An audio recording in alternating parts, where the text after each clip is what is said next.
अब झापामा चाहिँ हामी 5वटा क्षेत्र मात्रै जित्छौँ, 6वटा जित्दैनौँ, किनभने यहाँ 5वटा मात्रै क्षेत्र छ, 5वटा मात्रै जित्ने। तपाईँको क्षेत्रमा कोसँग प्रतिस्पर्धा होला जस्तो प्रतिस्पर्धा कसैसँग हुँदैन।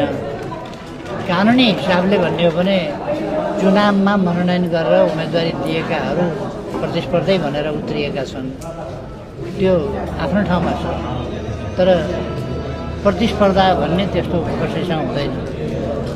चुनाव त सबैले लड्न पाउँछ। त्यो धाँधली रहित चुनाव होला भन्ने कतिको विश्वास छ?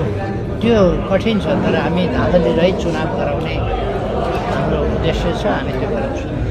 अघिल्लोचोटि अध्यक्षज्यू अब काङ्ग्रेस तपाईँहरूको अलि बढी प्रतिस्पर्धी जस्तो देखिन्थ्यो, यो पटक तपाईँहरूले काङ्ग्रेसलाई प्रतिस्पर्धी ठान्नु भएको छैन जस्तो देखिन्छ। अब यो पटकको निर्वाचनमा देशभरि नै एमालेको प्रतिस्पर्धी को? एमालेको प्रतिस्पर्धी म देख्छु, प्रतिस्पर्धी नै खास छैन, खास प्रतिस्पर्धी छैन। हाउ बेग्लै कुरा हो। एमालेको प्रतिस्पर्धी कोही पनि देख्दैन। पहिले नेपाली कङ्ग्रेस लगायत त्यति बेलाको माओवादी र अरू समेत त्यस बेलाको समाजवादी भनिएको लगायतका पार्टीहरूको मोर्चा हुँदाखेरि पनि हामीले सामना गरेका छौँ। र तपाईँहरूलाई परिणाम थाहै छ, मैले भनिरहनु पर्दैन।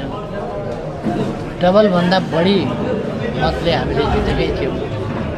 यसपल्ट पनि डबलभन्दा, त्यस बेला 7,500 जति बढीले जितेका थियौँ, डबलभन्दा बढी, अर्थात् 28,500 भन्दा बढी मतान्तरमा हामीले जितेका थियौँ भने 29,000 जसो थियो होला, 29,000 जति बढी ल्याएर हामीले जितेका थियौँ। यसपल्ट त्योभन्दा बढी मत आउँछ र बढी अन्तर रहन्छ भन्ने हामीलाई